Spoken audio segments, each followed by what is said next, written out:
Welcome to Wisdom on Wheels. Today we will be getting to know Metropolitan Nicholas from the Greek Orthodox Archdiocese of America.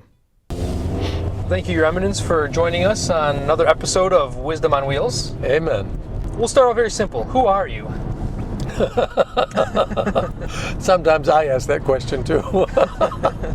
Well, I'm Metropolitan Nicholas of Detroit. I am the Greek Orthodox Archdiocesan Metropolitan of the Detroit metropolis, and I've been here since 1999, but I was originally a young kid that grew up in Glens Falls, New York, a small upstate town where my grandfather from Greece had emigrated with my grandmother, and they had a candy store. So I'm the grandson of a candy store maker, and my father worked in that business for a while too. Wow. So that's who I am. Your journey to adulthood began when you left the United States to study in Dijon, France. Can you share your experience? Well, that was the first time I had actually stayed in a non-relative's home in my life. That program, I was a student at Colgate University, and my first major was French literature. And the requirement was for the majors that you take part in the Dijon study group. The Dijon study group was one semester, normally in your junior year. But for some reason, they had me go in my sophomore year. And so I was 19 years old when I went, and lived in Vincennes-Rue-Clébert in Dijon, France, with Monsieur and Madame Robet, and they had two sons. We were less than 15 other students that were there from Colgate University at that time, and we really stayed for a semester and just studied in the university. But it was the first time that I had the opportunity. I explored a foreign country. I lived with a family that was different. They were very gracious. I was, very appreciative. Our head professor, Dr. Ferlito was the head professor. He was also taught Italian. So what I did with him too is I learned some basic Italian too. Wow. So.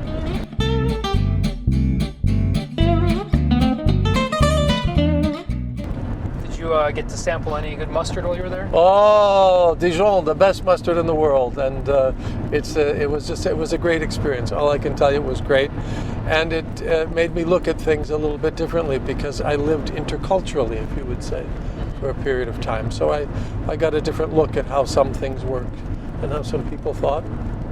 And it was nice. I had never been on a bus.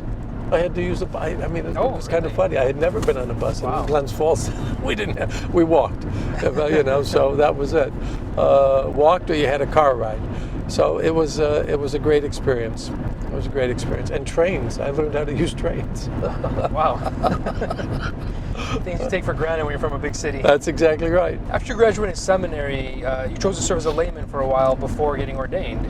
What led you down this path, and how has it impacted your ministry, either positively or negatively? Well, the experience was very good for me. I must tell you, I appreciated my time. I finished the seminary, and I initially went to work on a doctorate in Greece for 2 years. I had gone to Greece. I did the first year following classes and working on my Greek, and the second year we had determined with the professor, and I had worked on with Metropolitan Maximus actually too, a thesis topic, which was dealing with Trinitarian theology of the Cappadocian Fathers. And what happened is when I got back from my second year, around February, I found the thesis, which the professor had approved too in Athens, because I was in Athens. He approved the thesis topic. We worked on it. We finalized it. And then what did I find? The thesis had been written 2 years earlier.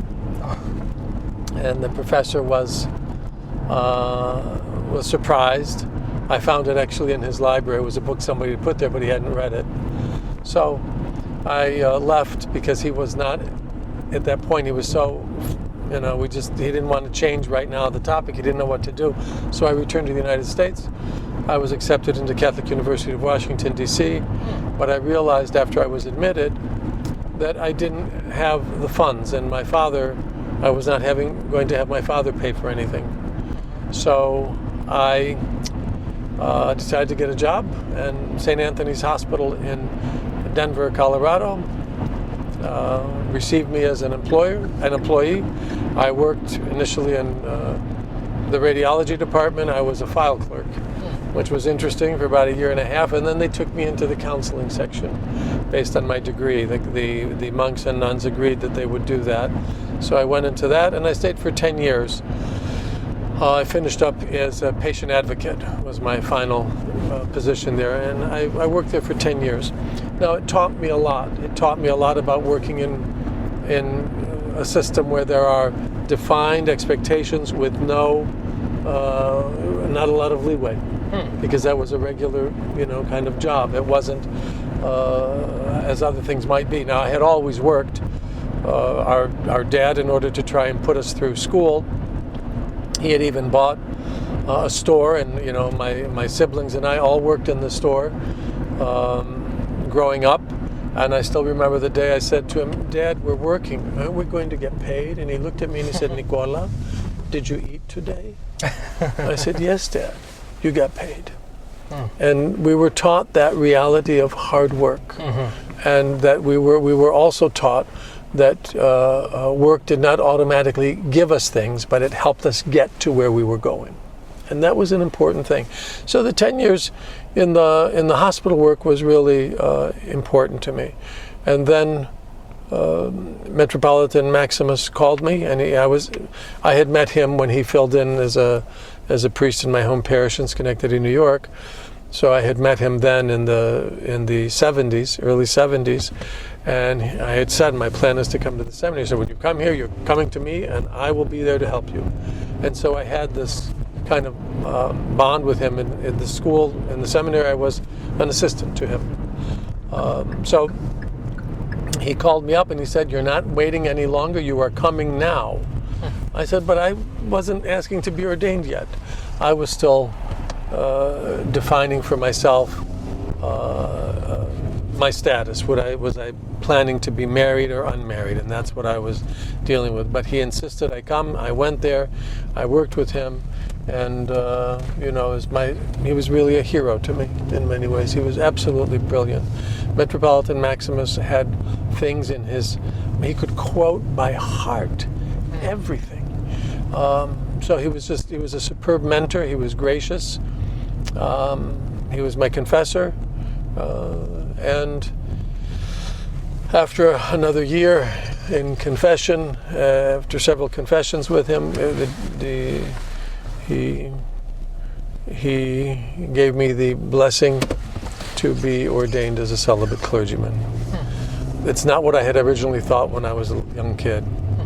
I was in church one day with my mother. I was 4 years old. I was in church on a Saturday. The priest from Schenectady, New York would come up to South Glens Falls, New York, and borrow the Antiochian Orthodox parish there. And he would do a service for the Greek people in Greek. So I was there with my mother on a Saturday.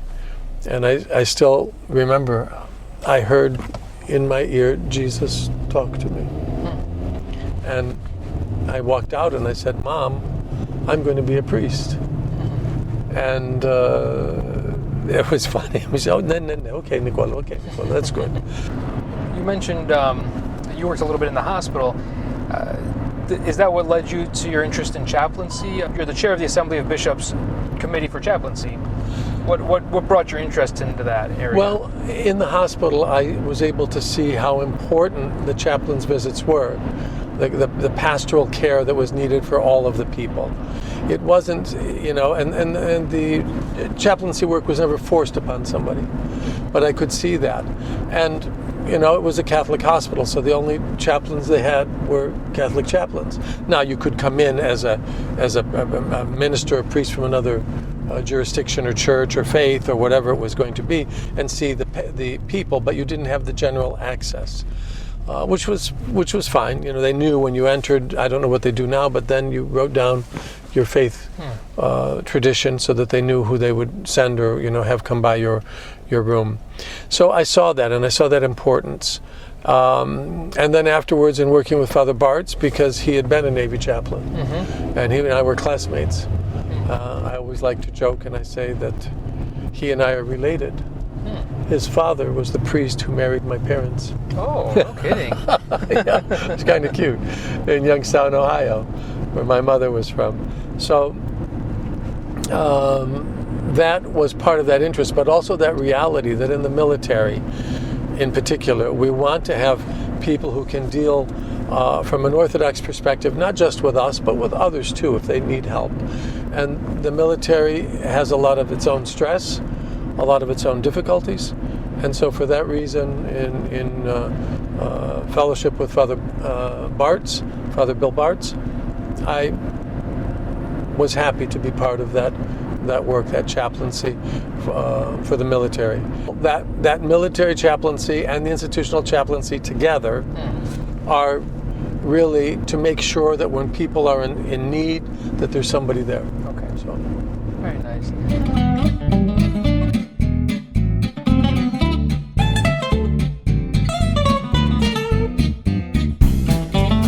What does a unified church in this country look like to you?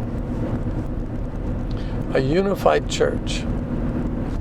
Well, I think it starts off with, are we welcomed?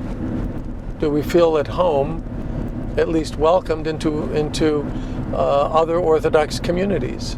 And, more than not, I do whenever I go somewhere. So I think the first issue that I'm looking for is we had this past Sunday night, the Vespers of Orthodoxy we did with the Council of Orthodox Christian Churches. We did it in one of our Greek Orthodox parishes. So we had priests from the Serbians, from all over, that were there with us, and we had an opportunity to pray and worship together. And that is ultimately what I'm hoping for. I would like to see potentially in that greater fellowship with among the other Orthodox hierarchs. But, part of the problem is also distance, because to be fair, we're all spread out. Right. We're all spread out. What are some of your hobbies? What do you do for fun? I haven't had fun for a while. When I was younger, I used to collect different kinds of music, and I probably I have at least 1,000 CDs at home. Wow. Father Alex had to put them in order. I don't know how many. There are at least 500, if not 1,000. But there was a lot. I used to always collect, musical CDs. Now they don't really have a lot of CD stuff anymore that I get. So I used to enjoy that. When I was younger, occasionally I would bowl. So I had learned bowling in my college time at Colgate. That was part of my phys ed. One of my phys ed courses was bowling, so I did that. Did you ever bowl a 300? I was lucky to bowl a couple of strikes and a couple of spares, but I enjoyed it. Nice. It's really, to me, was more the sense too of camaraderie and fellowship with the other people that I was with. That to me was kind of the important issue. So, what can I say? That's what I used to do. I would make visits. Now, my priests know I very frequently call them on FaceTime to have a chit chat. Sure. And you've never seen me do that. Oh, have you? never. No. So, but because it just you see tone and gesture. Right. And that's kind of what I'm looking for too. So those are the kinds of things that we've been doing now. I also I had been a little under the weather for a few years, so one of my hobbies now, if you would call it that, is exercising more regularly. I go to the mall and walk so that I can make sure I get enough steps in several times a week, and just to make sure I'm going to be okay health-wise. Thank you for sharing all that.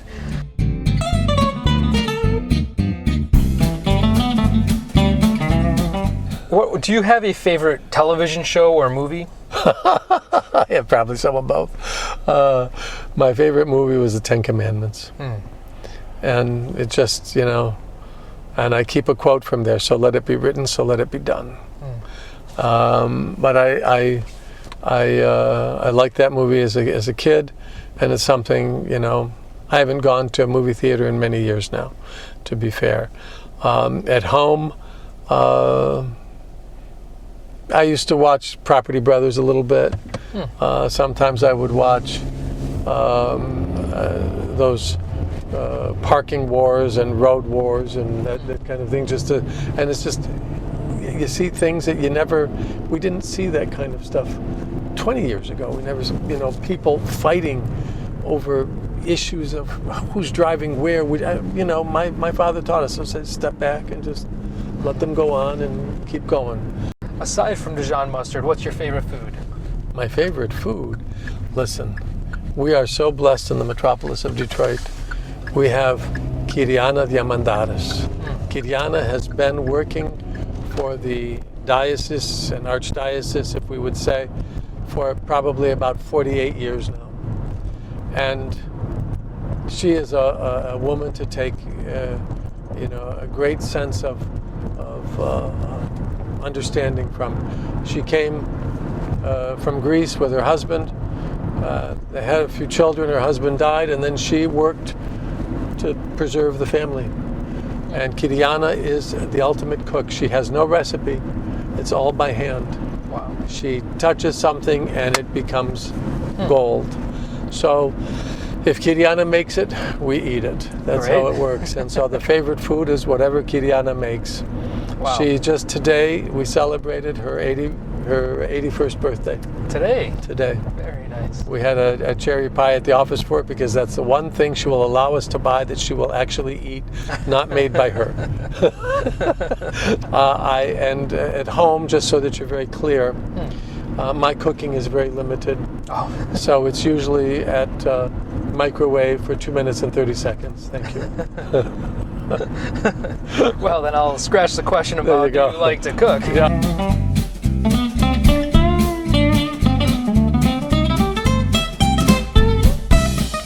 What's your dream vacation? Well, pre-COVID, I used to take, I'd go on these bus tours in particular of Europe or other parts of the world, and I really enjoyed that. I would be gone for 10, 12 days, and that would be it. But now, to some degree, I would tell you that what I'd really like to do at some points is just stay home or potentially go on a cruise with very few stops. I really just want to sit down, relax, reflect, think, pray, and have an opportunity to be involved in something where I am not a prime focus. If you could have coffee with any saint, who would it be? Santa Claus is coming to town. I think St. Nicholas. Of course. That's the one I would choose. A person who from the beginning gave of himself for others, and that's what I'd like to share with him part of what we understand about him, but hear from him what his struggles were too. That would help me a lot. What's your greatest fear?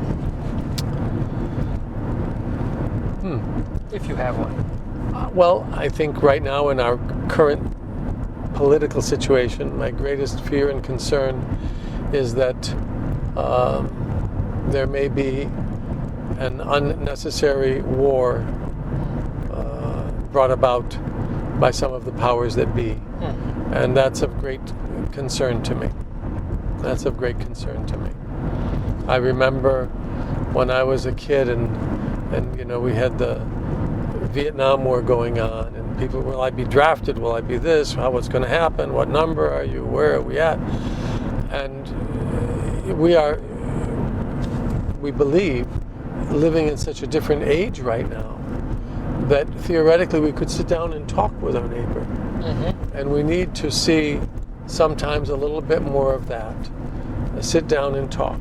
The truth of the matter is, unfortunately, some neighbors don't want to talk. And we know that as well. Right. So that's right now is my greatest fear. And on the flip side, what brings you the most joy? The most joy to me is when I am in church and see all of the parishioners, in particular the families there, worshiping and praying together. And then after the sacrament of communion, in many of the parishes, there might be a fellowship time to come out and talk with them and see them sit down and interact. And that's what we talked about. So that's the kind of thing, that participation in the context of the liturgical worship, but the participation with the community afterwards as well, in terms of fellowship, questions, watching this, watching that. These past few weeks we've had some icon cards we were able to give out. So all of the young people were getting icon cards too, to make sure they have an icon at home, especially with the Sunday of Orthodoxy and the procession of icons. What's your favorite hymn?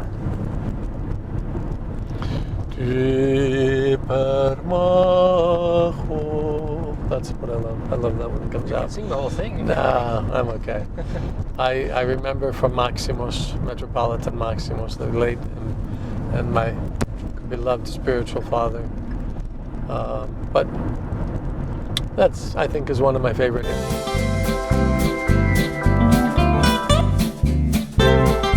Awesome. Are you sure? Yes. You have no other questions? I don't think so. Why? I thought you had another question on there. Did I? Which one? Yeah. Did I miss something? Yes, you did. I will tell you which one.